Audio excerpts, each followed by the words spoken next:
네, 힘과 하중 중에 하중 부분을 하고 있습니다. 수직 하중에 대해서 이번 시간에 알아봅니다. 수직 하중은 말 그대로 지구의 중심 방향으로 가해지거나 그쪽으로부터 올라오는 하중을 얘기하죠. 버티칼 로드죠. 그 중에서 첫 번째 거는 우리가 고정 하중이라고 얘기하는 겁니다. 고정 하중이라고 하는 것은 이 구조물의 생애 주기 동안 안 바뀌는 거죠. 그거는 결국 뭐겠습니까? 자기 자중을 얘기하는 겁니다. 자기 자중은 자기의 일생 동안 바뀌지 않죠. 예를 들어서 비행기다 그러면은 비행기의 승객은 자기 자중이 아니죠. 비행기에 싣는 연료, 승객, 화물은 고정 하중이 아닙니다. 그러나 기체는 고정 하중이죠. 이렇게 고정 하중이라고 하는 것은 자기 몸무게이고 이것은 변하지 않기 때문에 데드로드라고 얘기합니다. 데드로드, 사하중 이렇게 얘기하죠. 자, 비행기 같으면 저기 몸체와 자기 기체들이 다 하중, 고정 하중이 되고 땅에 있을 때는 오히려 저 엔진이나 이런 것도 고정 하중이 되죠. 뭐 기체뿐만 아니라 동체뿐만 아니라 날개, 그다음에 엔진도 자기 하중이 되는 것이고, 그다음에 이제 날기 시작했을 때는 날개에 의해서 날개 부분에 달린 것들도 또 밑으로 내려오긴 하지만 날개 양력에 의해서 위로 치는 부분이 있고 동체 부분에 있는 하중들이 이제 자기 밑으로 내려오게 되는데 어쨌든 동체에 관계되는 것들은 고정 하중이라고 볼 수 있다. 건물로 치면은 건물에 붙어 있는 구조체, 그다음에 벽 이런 것들이 다 고정 하중입니다. 그래서 그걸 산출하는 방법은 뭐 의외로 간단하죠. 건물의 각 구조체들의 볼륨을 계산하고 그 볼륨에다가 그 재료의 비중을 곱하면 전체 무게가 나오죠. 그래서 뭐 예컨대 비중이 콘크리트는 2.3이다 그러면은 1세제곱미터에 2.3톤이라는 얘기입니다. 그래서 뭐 여러 가지 비중표가 있습니다만은 고정 하중을 알고 싶다 그러면 건물의 부피를 구하고 거기다가 비중을 구하면 된다 이런 얘기입니다. 자, 그 다음에 또 수직 하중으로는 적재 하중이 있습니다. 이거는 말 그대로 건물 자체의 무게가 아니라 건물 자체에 실려지는 하중, 적재되는 하중을 얘기합니다. 예컨대 자동차 차고에 차가 낮에는 있고 저녁에는 없다. 이러면 낮에는 적재 하중이 있는 거고 밤에는 없는 거죠. 이런 걸 우리가 있다 없다 해서 한다 해서 라이브 로드라고 합니다. 대표적인 게 이제 가구나 자동차나 이런 것이고 건물에 쌓여 있는 눈도 역시 적설 하중이라고 합니다만 이것도 역시 적재 하중이죠. 자, 이거는 따로 구하는 게 아니라 각종 구조 설계에 대한 법규 혹은 표에 이렇게 약속을 합니다. 그래서 차고는 적재 하중을 1제곱미터당 500kg로 봐라. 혹은 뭐 병원의 수술실 같은 경우에는 1제곱미터당 몇 킬로의 의료기기와 가구 무게가 있는 것으로 봐라. 뭐 이런 식으로요. 그래서 뭐 집회장에는 사람 무게가 얼마다 뭐 이렇게 표로 되어 있습니다. 그 표가 왼쪽에 있는 표고요. 그 다음에 눈의 하중도 마찬가지입니다. 눈의 하중도 지역 구분에 따라서 눈의 하중이 많은 뭐 강릉이나 대관령 같은 데는 적설 하중이 많겠죠. 그 다음에 남쪽 지방 같은 데는 적설 하중이 작습니다. 이것도 각종 구조계산표에 써 있는 대로 하중을 계산하면 되겠습니다. 자, 그래서 적재 하중과 자기 하중 같은 아래쪽으로 내려가는 하중은 결국 그 하중이 맨 밑바닥인 기초까지 내려가서 땅에 의해서 지지되어야 되겠죠. 그래서 땅이 밑으로 꺼지지도 않고 위로 솟지도 않고 그 자리에 위쳐져야 소위 평형을 이루게 되겠습니다. 그래서 그것이 전달되는 경로는 일단 슬라브 혹은 루프, 지붕이죠. 거기에서 생기는 적재하중이나 고정하중이 있으면 그건 이제 프레임으로 갑니다. 프레임은 보와 기둥을 얘기하는 거죠. 오른쪽 윗그림이 프레임입니다. 기둥하고 보호죠.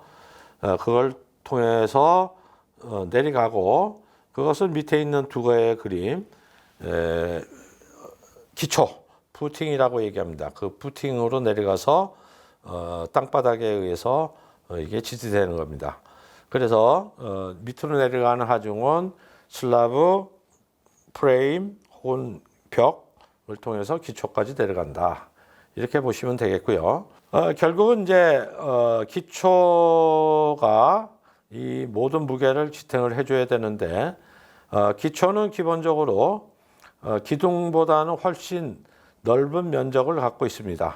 이게 왜 그럴까요? 흙이라고 하는 건 고체지만 고체가 아니라 그랬죠.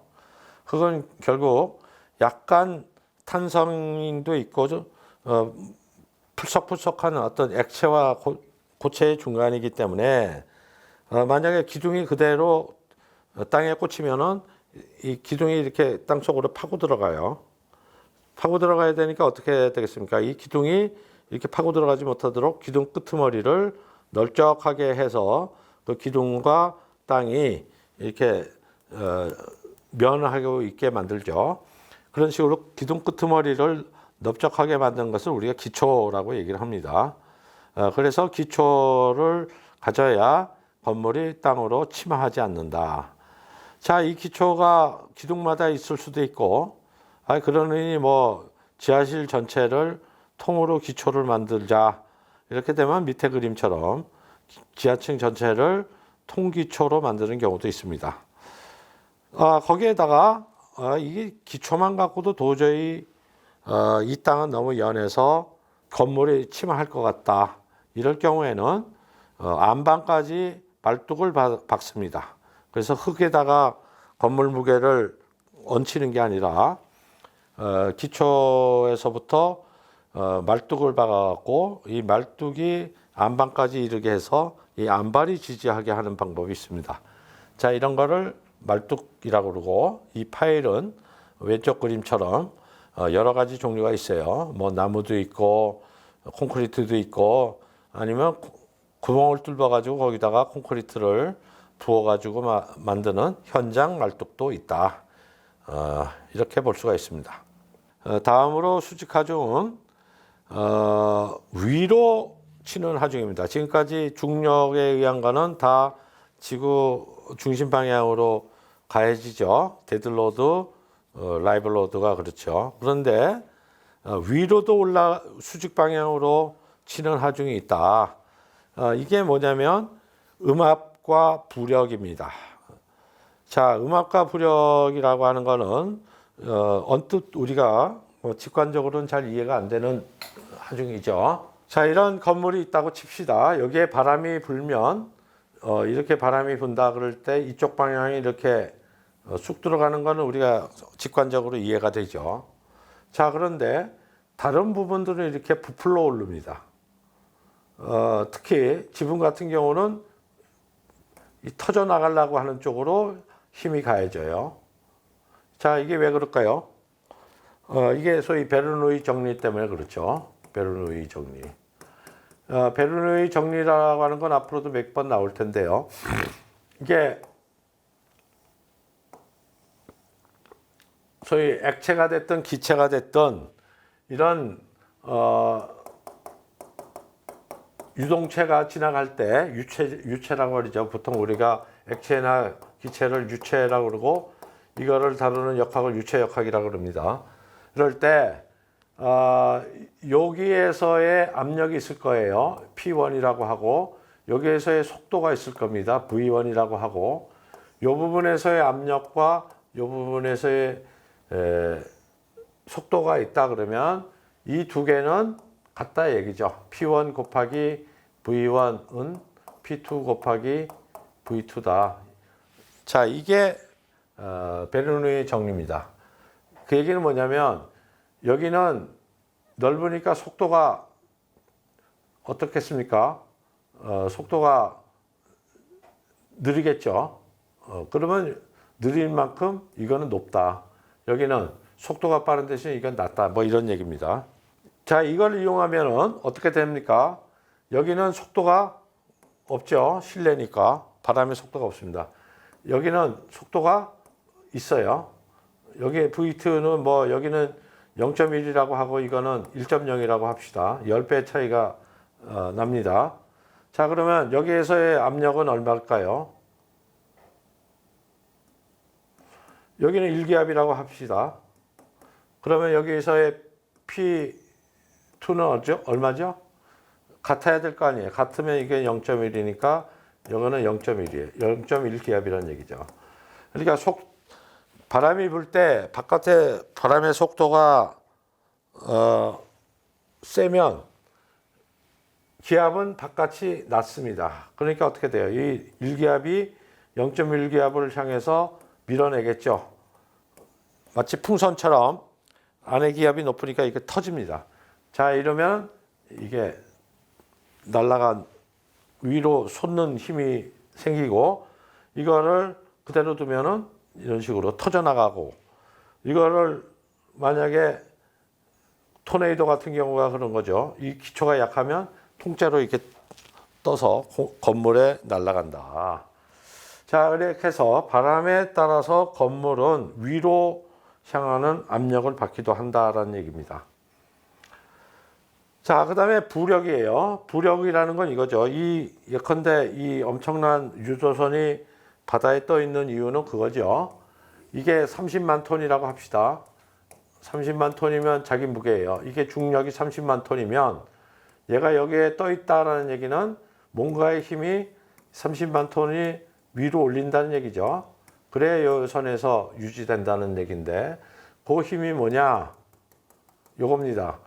요 물 안에 있는 이 배에 이만큼의 부피가 30만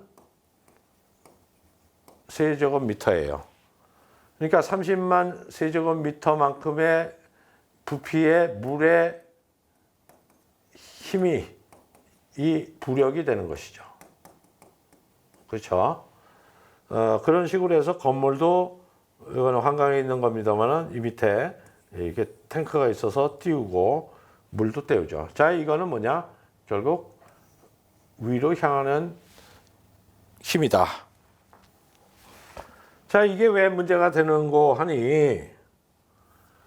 왜 문제가 되는고 하니? 건물도 위로 들려 올릴 수 있기 때문에 그렇습니다. 자, 건물의 무게가 예를 들면 100만 톤이라고 합시다. 100만 톤인데요. 지하수가 여기 있어요. 지하수가 여기 있어서 지하수 아래쪽에 있는 이 건물의 부피가 예컨대 150만 입방미터다라고 하면 부력은 얼마가 되나요? 결국 150만 톤이 되죠. 그렇죠? 그러면 건물 전체의 무게보다 위로 올리는 수압에 의한 부력이 더 높아지면 어떻게 될까요? 이게 뽑힙니다. 이게 무 뽑히듯이 건물이 이렇게 뽑혀요.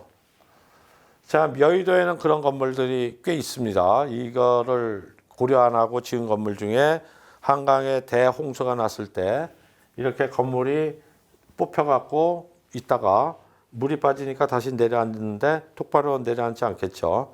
이렇게 기울어진 채로 내려앉아서 무너지진 않고 있지만 그 건물에 가면 커피 같은 거 쏟으면 저쪽으로 이렇게 흘러가는 건물들이 몇 개 있어요. 자, 이런 건물들이 뭐냐면 이렇게 이만큼이 50만만큼 올라가겠죠. 50만만큼 이렇게 올라가는 이런 일들이 벌어집니다. 자, 그래서 이런 일이 일어나지 않도록 하려면 어떻게 해야 되겠습니까? 두 가지 방법이 있습니다. 여기에 지하 수위가 이렇게 있다. 그러면 이거를 여기서 안에서 펌프로 물을 뽑아내면 어떻게 되냐면 이 지하 수위가 여기서 이렇게 뚝 떨어져요. 이거죠. 그게 어떻게 가능합니까? 라고 얘기하면 이 흙이 그렇기 때문에 그래요. 흙은 말 그대로 다공질이기 때문에 물이 이렇게 여기는 수위가 여기여도 이쪽에서 물을 막 뽑아대면 여기서 수위가 이렇게 쭉 이런 식으로 완만하게 떨어집니다. 자, 이런 식으로 해서 물을 이렇게 뽑아내서 수위가 요만큼밖에는 영향을 안 미치도록 하는 방법. 이게 디워터링이에요. 배수 공법이죠. 자, 이런 거는 이제 물을 많이 이쪽에서 병원 같이 많이 사용한다. 호텔 같은 데다 그러면 이 방법도 좋은 방법이에요. 자, 그런데 아이고 펌프 망가지거나 이러면 골치 아프죠. 그러니까 보통은 어떻게 하냐면 수위가 이렇게 있다 그대로 두면은 이게 위로 올라간다. 그럴 경우에 밑에다가 앵커를 합니다.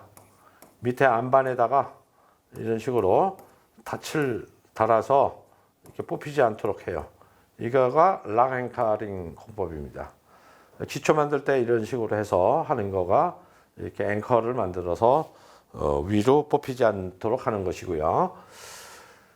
자, 이거는 이제 바다에서 석유 뽑아 올리는 그 장치들이죠. 시추선들인데 이것도 깊은 바다에서는 이게 다리를 만드는 게 너무 힘들죠. 그럴 경우에는 여기도 이렇게 닻을 내리고 이 부력에 의해서 이거는 올라가려고 그럴 것이죠. 이 올라가려고 하는 거 그대로 두면 올라가서 뭐 전복이 되거나 표류할 텐데 이렇게 강력하게 닻을 달면 이게 이 자리에서 유지되면서 움직이지도 않고 이렇게 하는 역할을 합니다. 자, 이런 식으로 건물은 말하자면 위아래로 힘을 받습니다. 그러니까 쉽게 얘기하자면 건물은 땅에 있다고 해서 그냥 땅에 고정되어 있는 거라고 보시면 안 돼요.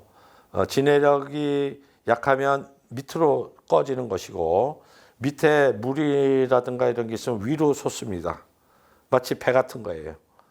배같이 자기 무게가 너무 밑에 거보다 하면 가라앉고 밑에가 너무 부실하면 위로 솟아오르는 이런 거 같은 것이다. 그래서 건물은 위아래로 원천적으로 불안정하기 때문에 그런 것에 대한 고려를 충분히 해줘야 한다. 이런 말씀을 드립니다.